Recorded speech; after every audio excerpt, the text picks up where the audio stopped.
देखिए इसके पहले हम लोगों ने पहले वाले वीडियो में हमने समझा था कि विद्युत विभव क्या है, उसको हमने कंपेयर किया था। बहुत सारी चीज़ों से हमने उसको कंपेयर करके देखा हुआ था। ठीक है, जैसे टेम्परेचर से हमने देखा था, तापमान, एक पदार्थ का मतलब तापमान मतलब उच्च तापमान से जो उष्मा है वो उच्च तापमान से निम्न तापमान की ओर प्रवाहित उष्मा संचरण की दिशा बताता है। उसी तरह से हमने उसको कंपेयर किया था।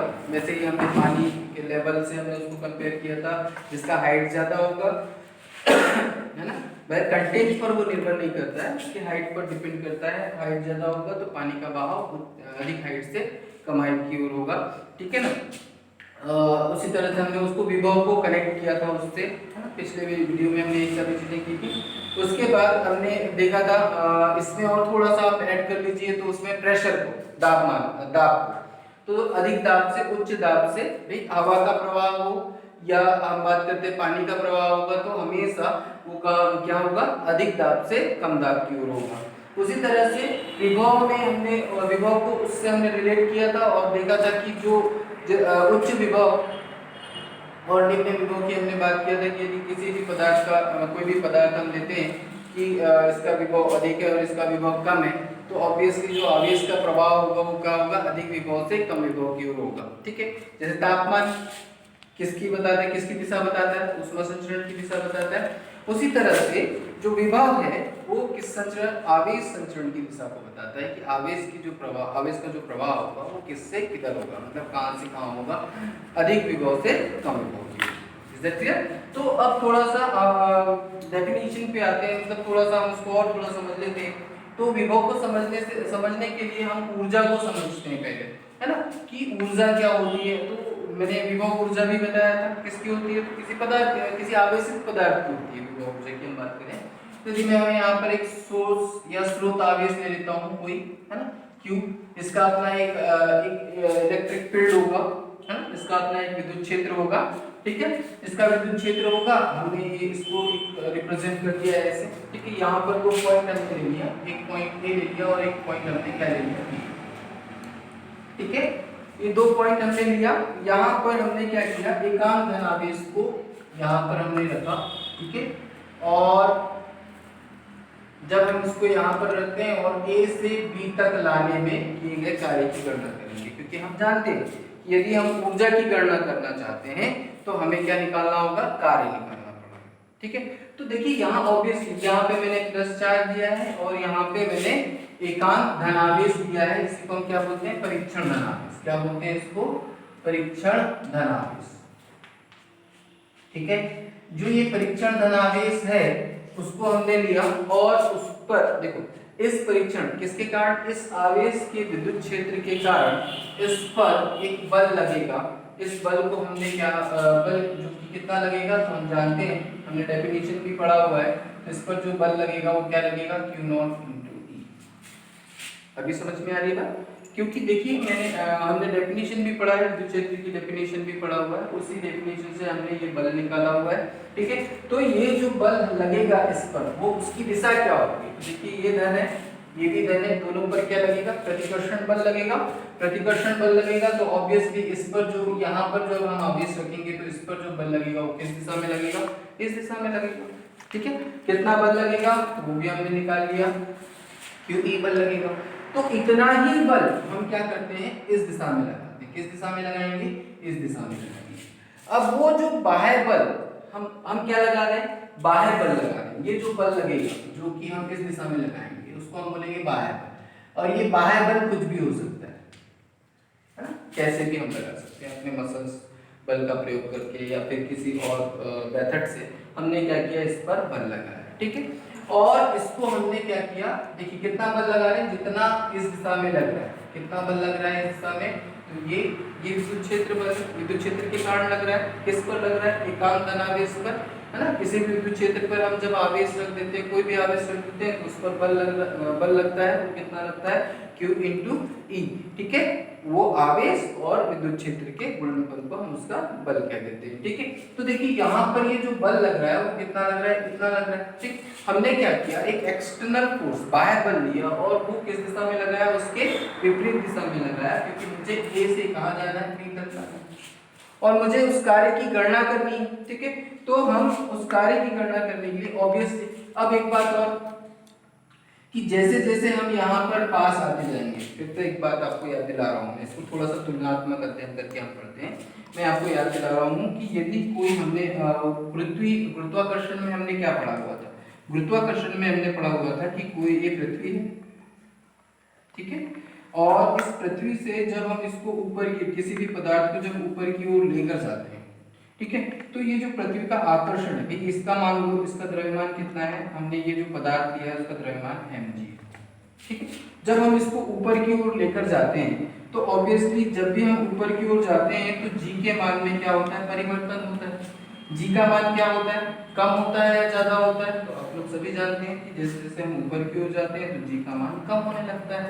अच्छा, g का मान, अच्छा ये जो mg है वो क्या है, फिर से एक बार, तो mg क्या है, तो mg ये है बल, ये क्या है, बल। बल गुणा क्या होता है, द्रव्यमान गुणा ग्रेविटेशनल एक्सीलरेशन है, मतलब पृथ्वी त्वरण, बल गुणा त्वरण, सॉरी द्रव्यमान गुणा त्वरण क्या कहलाता है, बल। अब इसकी दिशा क्या है, तो इसकी दिशा ये नीचे की ओर, हमेशा mg कहाँ लगता है, नीचे की ओर, टुवर्ड्स द अर्थ, ठीक है। तो ये जब नीचे की ओर लग रहा है तो हम क्या कर रहे हैं, इस पर ऊपर, किस बल के विरुद्ध ले जा रहे हैं इसको, हम इस बल के विरुद्ध हम कहाँ लेकर जा रहे हैं, ऊपर की ओर। जब हम इसको ऊपर की ओर लेकर जाकर के हम मान लो किसी स्थिति पर लेकर आते हैं, मान लो हमने कितनी दूरी पर लेकर आ गए इसको, h दूरी पर, तो इस पर देखिए किसको लेकर जा रहे हैं, किसी पदार्थ को लेकर जा रहे हैं, ये लोकेशन हो गया उस पदार्थ का, क्या है ये लोकेशन, किस हाइट पर है, h हाइट पर है। तो जब हम किस पर कार्य कर रहे हैं, इस वस्तु पर कार्य कर रहे हैं, यहां से उठा करके हम इसको ले गए कितनी ऊंचाई पर, कितनी ऊंचाई पर, तो जो कार्य होगा वो कितना हो जाएगा, mgh। ये इसका क्या है, तो ये हम बोलेंगे इसकी स्थितिज, जो क्योंकि हमको अभी जस्ट मैंने बताया कार्य ही ऊर्जा की माप होती है, तो ये जो कार्य होगा वो इस पर ऊर्जा के रूप में संचित हो जाएगा, और कौन सी, किस पर, इस पदार्थ पर, कौन सी ऊर्जा, स्थितिज ऊर्जा के रूप में संचित हो जाएगा। तो ये जो किया गया कार्य है mgh, यही इसकी क्या होगी, स्थितिज ऊर्जा, किसकी, इस पदार्थ की।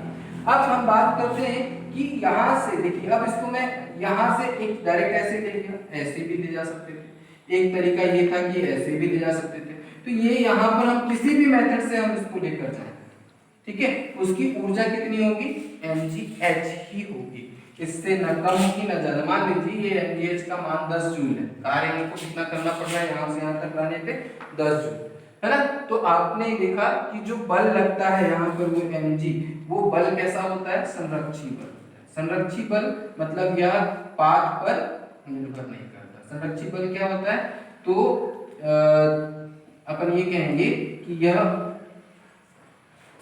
पाथ पर निर्भर नहीं करता, पाथ या रास्ते पर निर्भर नहीं करता, पाथ या जो जहां से हम उसको लेकर जा रहे हैं, किसी वस्तु को लेकर जा रहे हैं पर निर्भर नहीं करता,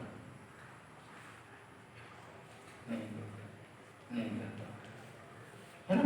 तो ये जो संरक्षित बल है, इसी के द्वारा ऊर्जा की बात करेंगे, या इसी के द्वारा जो ऊर्जा होगी वो स्थितिज ऊर्जा या पोटेंशियल एनर्जी।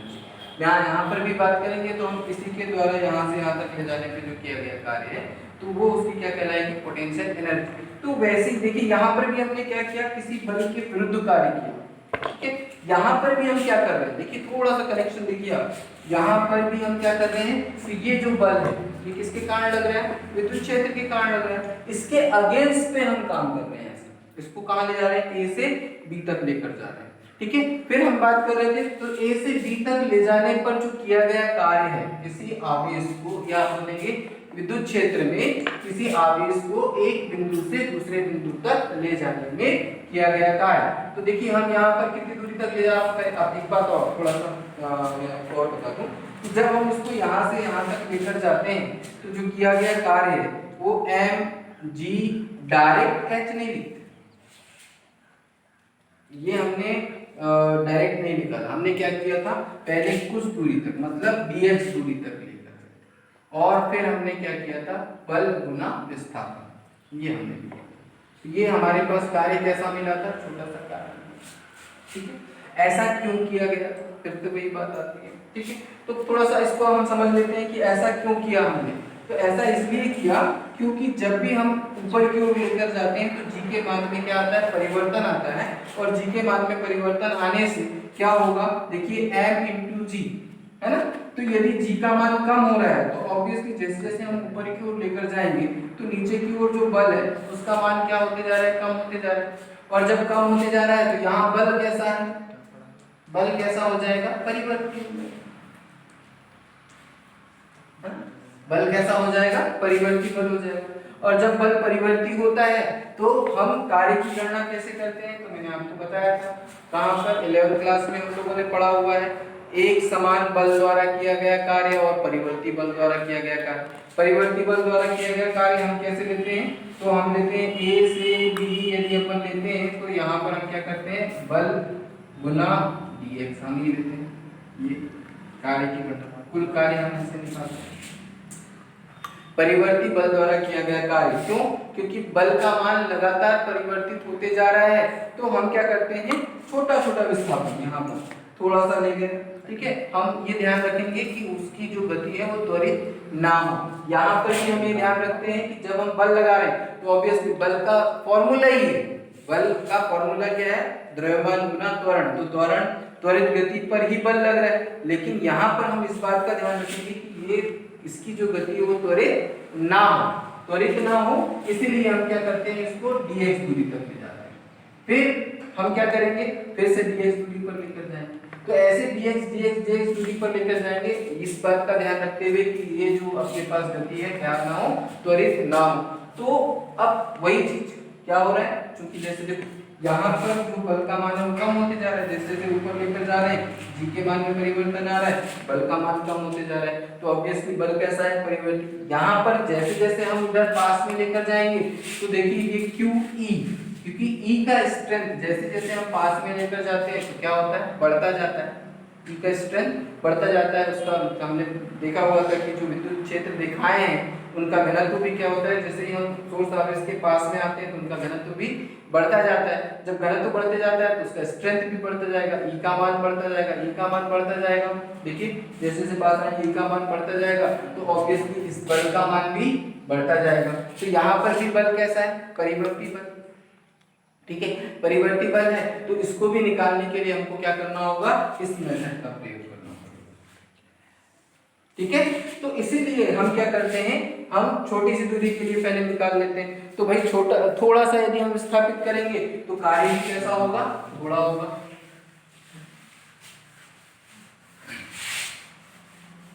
बात समझ में आ रही, ठीक है। तो उसको हम थोड़ा सा इसी तरह से यहाँ पर देखेंगे तो कार्य कैसे होगा, देखो यहाँ से dx दूरी तक तो कार्य कितना होगा, तो हमने बोला d ओमेगा। ठीक, कितना, dx दूरी तक विस्थापित कर रहे हैं तो कितना हो जाएगा कार्य हमारे पास, f इंटू dx। f का मान क्या होगा, तो q not e into dx, ये हमने रख दिया, ये f का मान हो गया। इस पर लगने वाला बल हमने कितना विस्थापित किया, dx। ठीक है, अब हम क्या करते हैं, a से b तक, a से b तक विद्युत क्षेत्र, ऐसे लिखते होंगे यहाँ पर, विद्युत क्षेत्र E के बिंदु, है ना, A से B तक ले जाने तक परीक्षण धनावेश, ऐसा लिख दे रहा हूँ ना, पूरा लिख देते हैं, परीक्षण धनावेश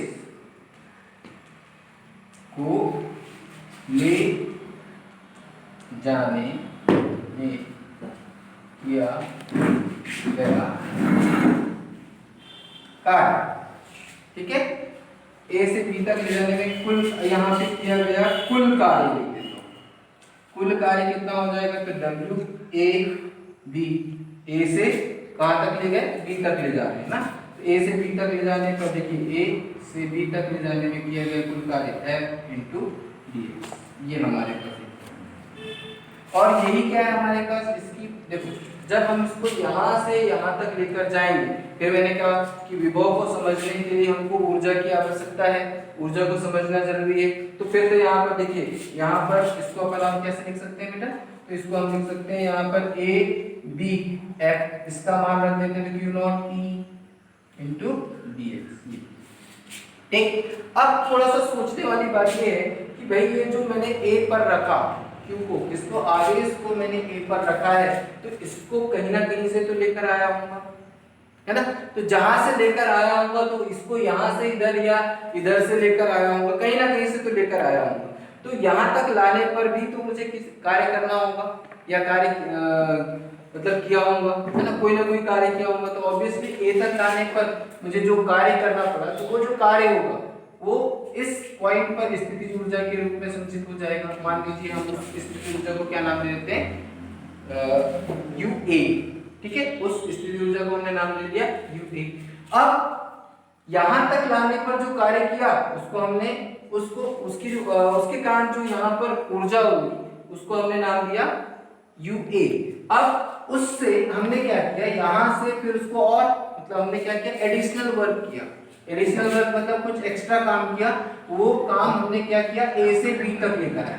तो यहाँ पर इसकी ऊर्जा कितनी होगी, यूबी, ठीक है। तो ये ऊर्जाओं में, विभव ऊर्जाओं में, इसको हम क्या बोलेंगे, विभव ऊर्जा, ठीक है ना। क्या बोलेंगे, विभव ऊर्जा। इन ऊर्जाओं में, या इसी को हम बोलेंगे स्थितिज ऊर्जा, ठीक है। हम क्या बोलेंगे इसको, स्थितिज ऊर्जा भी यहाँ से कहीं से लेकर आए हैं, ठीक है। हम कहां से लेकर आए, तो अब इधर को यहाँ से कहीं से लेकर आकर के हमने इसमें रखा, तो कुछ कार्य किया, उस कार्य के कारण इस पर, इस आवेश पर ऊर्जा मतलब स्थिर ऊर्जा हुई। इस आवेश की स्थिर ऊर्जा कितनी हो गई, तो यू ए हमने बोला। यहाँ पर उसकी ऊर्जा कितनी हो गई, यू बी, क्योंकि हमने क्या किया, कुछ एक्स्ट्रा काम करके हमने उसको यहाँ पर लेकर आए, है ना। मान लेते हैं कि यहाँ से कहीं से लेकर आने पर, इस पॉइंट ए तक लेकर आने पर हमको कितनी ऊर्जा की आवश्यकता है, 10 जूल, ठीक है। और यहाँ तक लाए तो हमको कितनी ऊर्जा की आवश्यकता है, 80 जूल। तो इन ऊर्जाओं में अंतर है, ठीक है। और हम ये देखते हैं कि यहाँ से यहाँ तक लाने में कितनी ऊर्जा की आवश्यकता हुई, है ना। तो ये हमको क्या कहना है, ऊर्जाओं में अंतर हम निकालेंगे। तो ये ऊर्जाओं में अंतर हम कैसे निकालेंगे, तो हम बोलेंगे यू बी, मतलब मैं क्या निकालूंगा, डेल ई बराबर क्या हो जाएगा, U B minus U A, U B minus U A. ये हमारे पास क्या हुआ, स्थितिज ऊर्जा में अंतर। किसकी, इस आवेश की स्थितिज ऊर्जाओं में अंतर क्या मिलेगा अपन को, यू बी माइनस फाइनल मतलब अंतिम ऊर्जा, और ये प्रारंभिक ऊर्जा। कहां से कहां तक लाने पर, तो ए से बी तक लाने पर। तो ये हमारे पास, इसी को हमने क्या नाम दे दिया, देखो बी, डब्ल्यू ए बी को मैं क्या लिख सकता हूं, तो U A U B minus U A, ऐसा भी लिख सकते हैं ना। ये जो अपने पास है ये क्या है, वर्धनी तो है, ए से कहां तक लेकर आया, बी तक, ये वर्धनी तो है, ठीक है। ये कार्य तो है, यही कार्य क्या हुआ, स्थितिज ऊर्जा में संचित हुआ, किसके, हमने बोला इस आवेश के, ठीक है। तो देखिए क्या हो जाएगा हमारे पास, इसके बराबर मैं क्या लिख सकता हूँ, A B is equal to, हम क्या लिख सकते हैं, ए से बी एफ इंटू डी। ये हमारे पास एक और नया फॉर्मूला है, ठीक। तो ये ऊर्जाओं में अंतर। अच्छा, एक बात और हम इसमें देखते हैं, ठीक है। ये चीज तो समझ में आ गई हमको, ठीक। ये ऊर्जाओं में अंतर, ऊर्जा हम कैसे निकालते हैं, तो ये भी हम पढ़ेंगे। अभी मैं बताऊंगा कि ऊर्जा की गणना हम कैसे करेंगे, और वहीं पर हम पोटेंशियल को समझेंगे। अच्छा, फिर अब यदि अपन बात करते हैं कि यहाँ पर ए से बी तक हम किसको लेकर आते हैं, मान लीजिए एकांक धनावेश को हम यहाँ पर लेते हैं, या परीक्षण धनावेश बोलेंगे, एकांक धनावेश।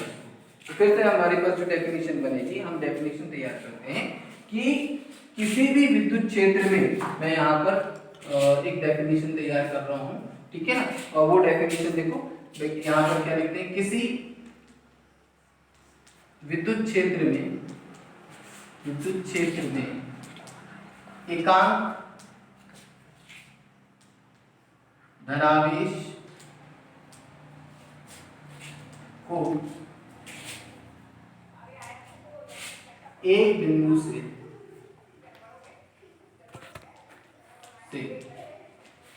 दूसरे बिंदु तक ले जाने में किया गया कुल कार्य किसके बराबर होता है, तो कार्य उन बिंदुओं के विभवांतर के बराबर होता है, विभवांतर के बराबर होता है, उन बिंदुओं के विभवांतर के बराबर होता है। तो यहाँ पर हमने एक चीज ध्यान रखिएगा, आपने क्या देखा यहाँ पर एकांक धन आवेश, हमेशा याद रखिएगा। तो देखिए यहाँ पर हमने क्या किया, Q आवेश को ले गए तो उनकी स्थिति ऊर्जाओं में अंतर कितना है, इतना, ठीक है।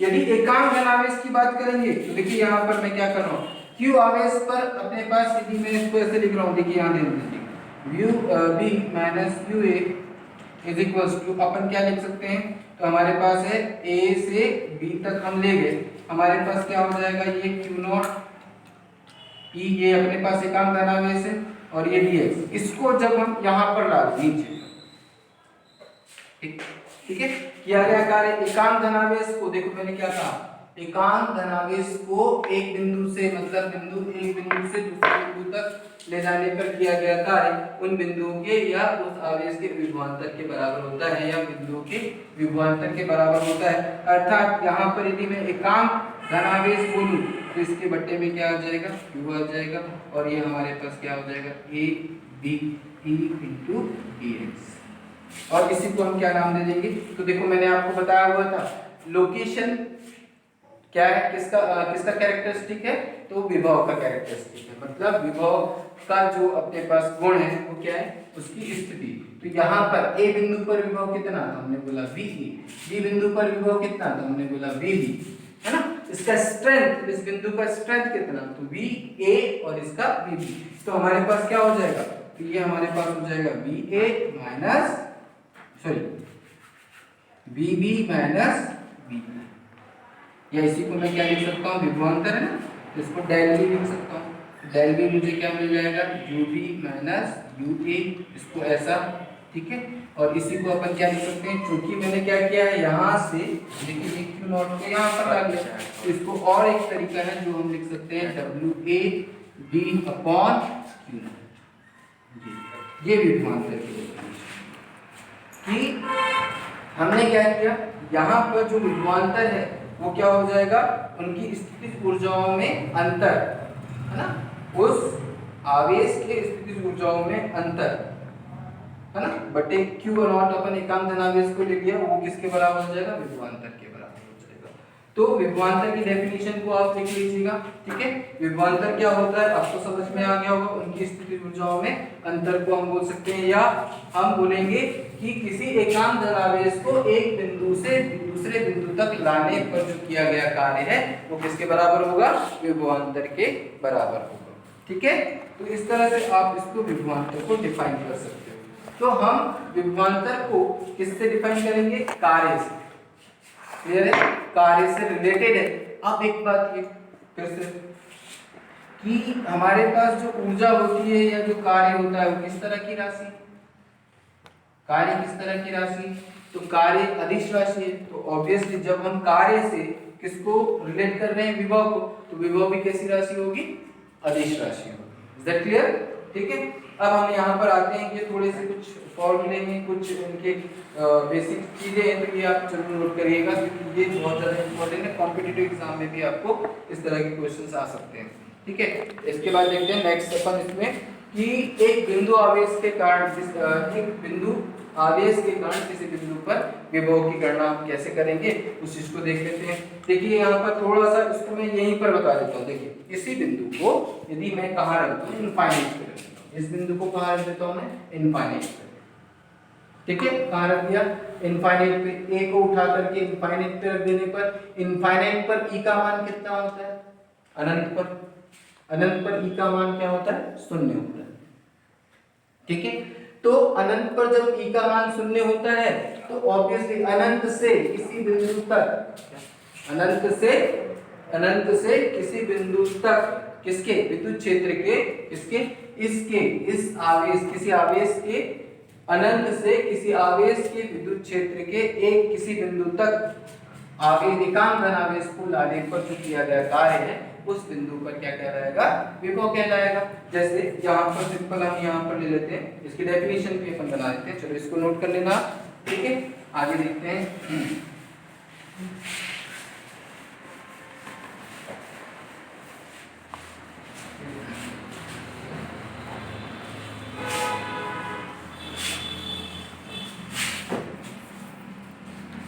तो देखिए यहाँ पर थोड़ा सा अपन देखते हैं, मैंने क्या किया, इस बिंदु को अनंत पर ले गया, है ना। अपन ये लेते हैं कि किसी बिंदु पर विभव की जब हमको गणना करनी है, बिंदु पर विभव निकालना है, किसी बिंदु पर विभव निकालना है, तो वो हम कैसे निकालेंगे। तो हम उसको क्या करते हैं, जो दूसरा बिंदु है इसको उठा करके हम कहाँ लेकर चले जाते हैं, इनफाइनाइट पे। इनफाइनाइट पर ई का मान क्या हो जाता है, 0 हो जाता है। यदि ई का मान 0 हो जाता है तो हम क्या लिखेंगे, यदि हम यहाँ लिख देते हैं, यदि एकांक धनावेश को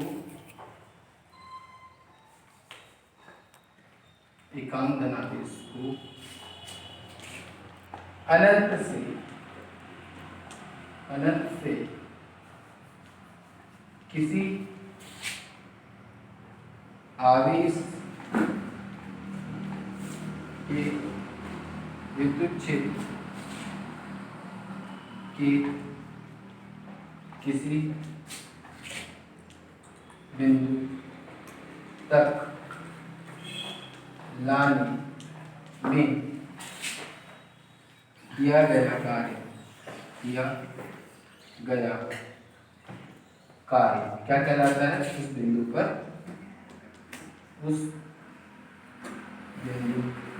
का विभव कहलाता है ना। तो देखिए हमने कहां से कहां तक लेकर आए, मान लो इनफाइनाइट से हमने बी तक लेकर आए, है ना। तो इनफाइनाइट से बी तक लेकर आए तो हम इसमें कार्य गणना कैसे करेंगे। देखिए तो देखिए यहाँ पर W ए को हम क्या लिखेंगे, इनफाइनाइट टू बी। इधर पे मैं क्या लिख दूंगा, देखिए इनफाइनाइट पर स्थिति ऊर्जा भी क्या हो जाएगी, अपने पास E0 है तो ऑब्वियसली स्थिति ऊर्जा भी 0 हो जाएगी, अर्थात हमारे पास क्या हो जाएगा, UB अपॉन नॉट U, ये तो 0 हो जाएगा फाइनली। या हम क्या लिख सकते हैं, तो हमारे पास जो किया गया है, अच्छा कार्य अपने पास, अच्छा क्या सॉरी यहाँ पर विभवांतर की बात कर रहा हूँ। विभवांतर क्या हो जाता है अपने पास, VB minus VA is equals to क्या हो जाएगा, W इनफाइनाइट से कहाँ तक ला रहे हैं, B तक ला रहे हैं, इनफाइनाइट से B तक। ये भाई अभी जस्ट डेफिनेशन जो लिखा था उस हिसाब से मैंने ये लिख दिया, ठीक है। इसको हमने कहाँ रख दिया, इनफाइनाइट पर पोटेंशियल क्या हो जाएगा, तो अब जब ये 0 होगा तो ऑब्वियसली ये भी 0 हो जाएगा। फाइनली हमारे पास क्या आ जाएगा, तो VB is equals to W D infinite to D, और ये क्या हो जाएगा, Q0। अर्थात विभव की गणना कर रहे हैं किस पर, बिंदु B पर, किस पर, बिंदु B पर। तो क्या हो जाएगा, अनंत से किसी आवेश, एकांक धन आवेश को अनंत से विद्युत क्षेत्र के किसी बिंदु तक लाने पर जो किया गया कार्य होगा वह उस बिंदु पर क्या कहलाएगा, विभव कहलाएगा।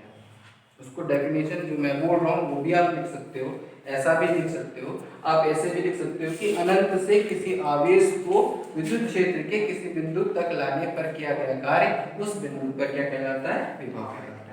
ठीक है, ये इस तरह से आप उसकी डेफिनेशन याद कर सकते हैं। एक डेफिनेशन आपके पास ये हो गई, ठीक है, विभव की।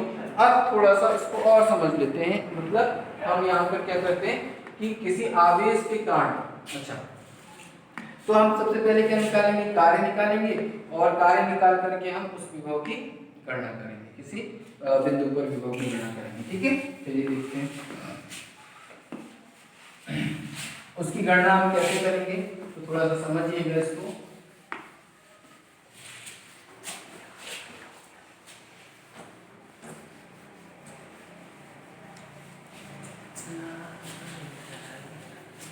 हाँ, किसी बिंदु आवेश के कारण यहाँ पे अपन क्या करने जा रहे हैं, विभव की गणना, विभव की गणना, विभव की गणना,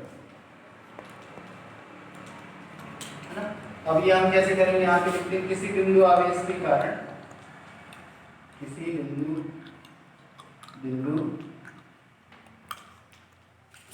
आवेश के विद्युत क्षेत्र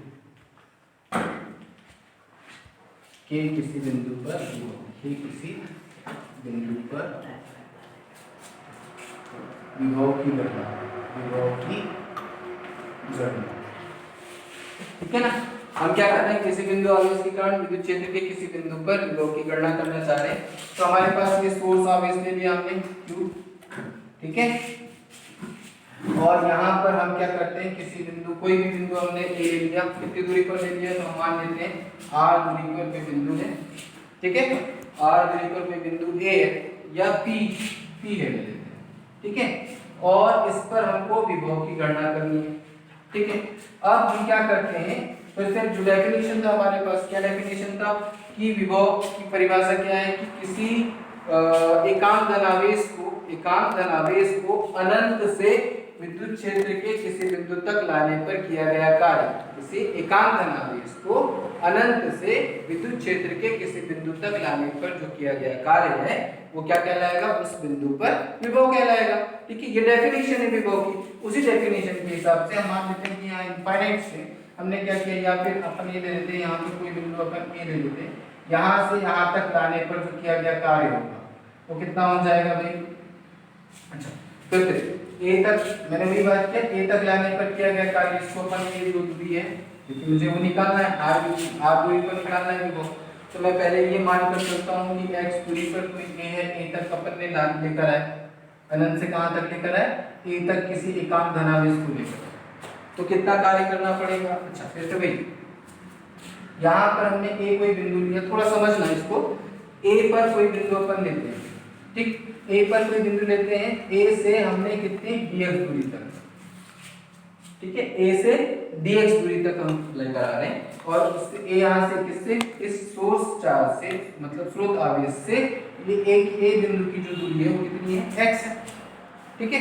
तो हम यहाँ पर जो कार्य होगा वो कैसा कार्य होगा भाई, हम क्या ले लें, डी होगी, छोटा कार्य होगा, वो क्या हो जाएगा f इंटू dx। मैंने बार बार बोला है, यहाँ पर जब हम पास में आते हैं तो ऑब्वियसली बल का मान बढ़ने लगता है, क्योंकि जैसे जैसे आप विद्युत क्षेत्र के करीब आएंगे, आवेश सोर्स आवेश के पास आएंगे तो विद्युत क्षेत्र की तीव्रता बढ़ेगी, बल का मान बढ़ेगा, तो ऑब्वियसली आपको उतना ज्यादा बाह्य बल लगाना पड़ेगा।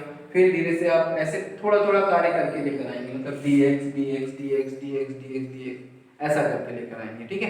तो हम पहले छोटी सी दूरी की निकाल लेंगे, फिर अनंत से यहाँ तक के लिए आप क्या कर लेंगे, एक समाकलन। हमने ये मेथड यूज किया है, कई बार यूज किया है, 11th क्लास में भी हम ये वाला मेथड यूज करेंगे। तो वही मेथड मैं आपको यहाँ पर बता रहा हूँ कि हम पहले कोई भी एक पॉइंट ले लेंगे आर्बिट्रेरली, क्योंकि मुझे आर दूरी पर निकालना है ना, तो यहाँ पर मैं कोई भी एक आर्बिट्रेरली पॉइंट ले लूंगा, कोई भी एक स्वैच्छिक बिंदु ले लूंगा, और उस बिंदु से dx दूरी तक मतलब छोटी सी दूरी पर जो किया गया कार्य है वो निकाल लूंगा, वो कितना मिल जाएगा मुझे, इतना। अब यहाँ पर इस पर बल लगने, इस आवेश पर बल कितना लगेगा विद्युत क्षेत्र के कारण, तो हमने बोला Q नॉट E, ठीक है। तो इस बल की गणना क्या हो जाएगी, तो मैं यहाँ पर लिख दिया F इज इक्वल टू क्या हो जाएगा, Q not into E into dx हो गया, ठीक है।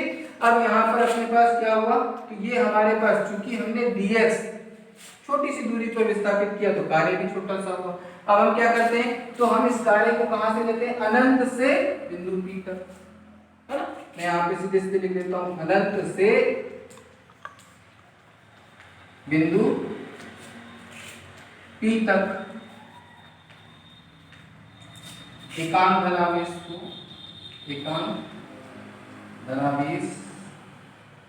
को लाने में किया गया कुल कार्य अपन निकाल लेते हैं, कुल कार्य, है ना। ये कितना हो जाएगा, W कहाँ से लेकर आ रहे हैं, इनफाइनाइट से कहाँ तक, बिंदु P तक लेकर आते हैं, ठीक है। तो किया गया कुल कार्य कितना हो जाएगा, F इंटू dx, ठीक। तो अपन ने कहां से लेकर आया, अनंत से। ये बिंदु P कितनी दूरी पर है, तो हम बोलेंगे r दूरी पर है, इनफाइनाइट से r दूरी पर, ठीक है। यहाँ पर अपन इसको और ऐसा भी लिख सकते हैं, देखिए क्या हो जाएगा, इसको अपन ऐसा लिखेंगे यहाँ से। अच्छा, इस बिंदु पर विद्युत क्षेत्र की तीव्रता कितनी होगी, तो यहाँ से यहाँ तक की दूरी कितनी है, x, तो obviously 1/4 pi epsilon not q upon x square, क्या हो जाएगा क्यू, कौन सा क्यू, ये वाला सोर्स, याद रखिए, ठीक है, ये सोर्स वाला क्यू यहाँ पे होगा, तो ये अपने पास आ जाएगा। तो यहाँ पर देखिए मैंने एफ जो निकालूंगा, यहाँ पे एफ का मान रख देता हूँ इनफाइनाइट से ये आर हो जाएगा, एफ का मान मैंने रख दिया क्यू नॉट इंटू ई, और ये हमारे पास डी एक्स हो जाएगा, ठीक है।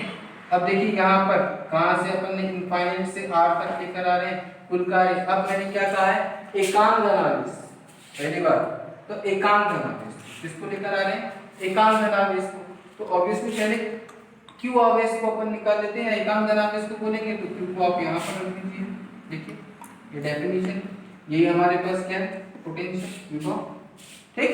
एकांक धनावेश को हमने क्या किया, अनंत से विद्युत क्षेत्र के किसी बिंदु तक लेकर आ गए, तो हमने यहाँ पर क्या किया, एकांक धनावेश, देखो क्यू आवेश पर किया गया कार्य कितना, W, एकांक धनावेश पर किया गया कार्य कितना हो जाएगा, तो W अपॉन Q, और इसी को क्या हमने नाम दे दिया, पोटेंशियल, ठीक है ना, इसी को हमने क्या बोल दिया, विभव। तो वही चीज यहाँ पर कर रहे हैं और कुछ नहीं, इस Q नॉट को उठाकर मैंने यहाँ ला दिया, तो ये कार्य क्या कहलाएगा, यही विभव कहलाता है, इसको मैंने विभव लिख दिया। विभव किस पर, बिंदु P पर। अब उसको हम कैसे निकालेंगे, तो देखिए यहाँ पर हमारे पास क्या हो जाएगा, इनफाइनाइट क्यू है, ठीक है, E का मान रख दीजिए, क्यू नॉट तो यहाँ आ गया, E का मान रख दीजिए, E का मान वहां से देखिए 1/4 pi epsilon not Q upon x square, ये हो गया हमारे पास dx, ठीक।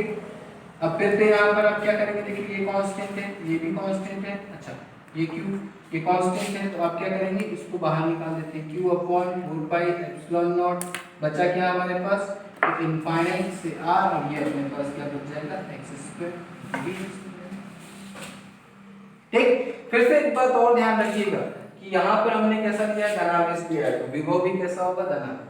याद रखिएगा विभव का धनात्मक होना ऋणात्मक होना स्रोत आवेश पर निर्भर करता है। स्रोत आवेश यदि धनात्मक है तो विभव भी धनात्मक होगा, स्रोत आवेश ऋणात्मक है तो विभव भी ऋणात्मक, याद रखिएगा, ठीक है। तो हमारे पास ये हो जाएगा, देखिए अब इसको अपन क्या करेंगे, तो समाकलन यदि आप लोगों को आता है तो ठीक है, नहीं आता है तो आप देखिए 1/x² है, इसमें dx इसका समाकलन करना होता है, इसका समाकलन यदि आपको आता है, नहीं आता तो आप इसको इससे कर दीजिए, देखिए ये आपको मान फॉर्मूला हमारे पास होता है x⁴n dx का फॉर्मूला होता है x⁴n + 1/n+1 होता है। तो देखिए n की जगह -2 है तो आप क्या करेंगे, x⁴, अब यहाँ पर इसका समाकलन कर दें तो x⁻² + 1/-2 + 1, मतलब फाइनली हमको क्या मिलेगा, -1/-1, अर्थात यहाँ पर हमको इसका समाकलन क्या मिल जाता है, तो -1/x। मैंने ये आपको बताया हुआ है, एक नहीं 1000 बार मैंने आपको समझाया हुआ है। तो आप इसको फिर से देखिए, यहाँ पर अपन यहाँ क्या करते हैं, पहले तो वैल्यू पुट कर देते हैं, देखिए यहाँ पर अपने पास इसका जो समाकलन होगा वो कैसे हो जाएगा, तो q/4 पाई एप्सिलॉन नॉट, ठीक। यहाँ पर अब इसको करेंगे तो -1/x हो जाएगा इसका समाकलन, देखिए, ठीक है, मैंने आपको यहाँ करके बता दिया है। फॉर्मूला कौन सा, ये वाला जो फॉर्मूला हम यूज करते हैं, ठीक है। तो अपने पास क्या हो जाएगा, इनफाइनाइट टू r, ठीक। अब देखिए यहाँ पर q/4 पाई एप्सिलॉन नॉट, ठीक है, पहले क्या पुट करेंगे, तो upper limit minus lower limit, तो अपर लिमिट क्या है हमारे पास r, और ये अपने पास क्या है, लोअर लिमिट 1/∞, ऐसे करते हैं ना, उच्च सीमा और ये निम्न सीमा, उच्च सीमा पहले रखते हैं फिर निम्न सीमा, तो 1/∞, चूंकि यहाँ पे करके लिख दीजिए 1/∞ क्या हो जाता है, 0 हो जाता है। तो फाइनली आपके पास बचेगा क्या, ये, तो विभव हमारे पास बिंदु P पर विभव कितना हो जाएगा, तो 1/4 पाई एप्सिलॉन नॉट, ये माइनस सामने आ जाएगा और ये क्या हो जाएगा, q/r। अब आप बोलोगे कि सर ये ऋणात्मक आ गया, ऐसा क्यों, है ना, एक क्वेश्चन हमारे पास आता है।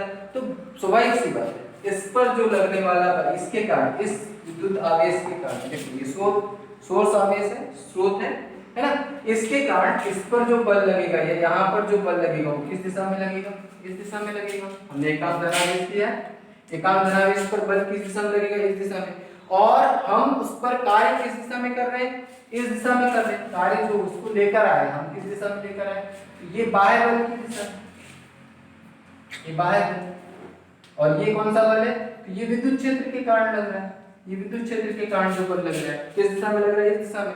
तो ऑब्वियसली देखिए यहाँ जो बाह्य बल हम लगा रहे हैं, विस्थापन जो हो रहा है वो क्या हो रहा है, इस बल के विरुद्ध हो रहा है, इसलिए यहाँ पर ये कैसा है, ऋणात्मक।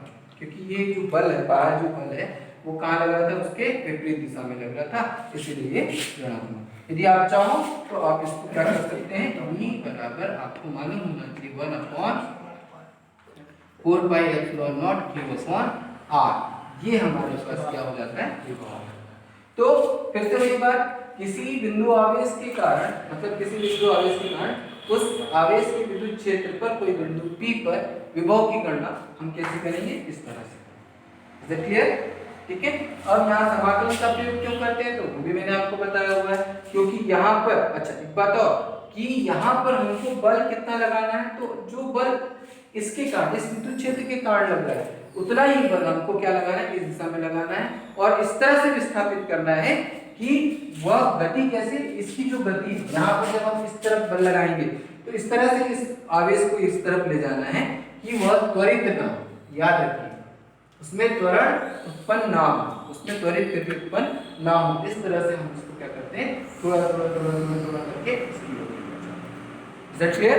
ठीक है। तो इस तरह से आप क्या करेंगे, किसी बिंदु पर विभव, इसके जस्ट बाद की क्लास में मैं आपको विभव और विद्युत क्षेत्र, मतलब इसमें ई में, दोनों में डिफरेंस हम देखेंगे कि विद्युत क्षेत्र और विभव में क्या अंतर है, ठीक है, और दोनों में अंतर देखेंगे और दोनों में रिलेशन देखेंगे कि किस तरह का रिलेशन बनता है।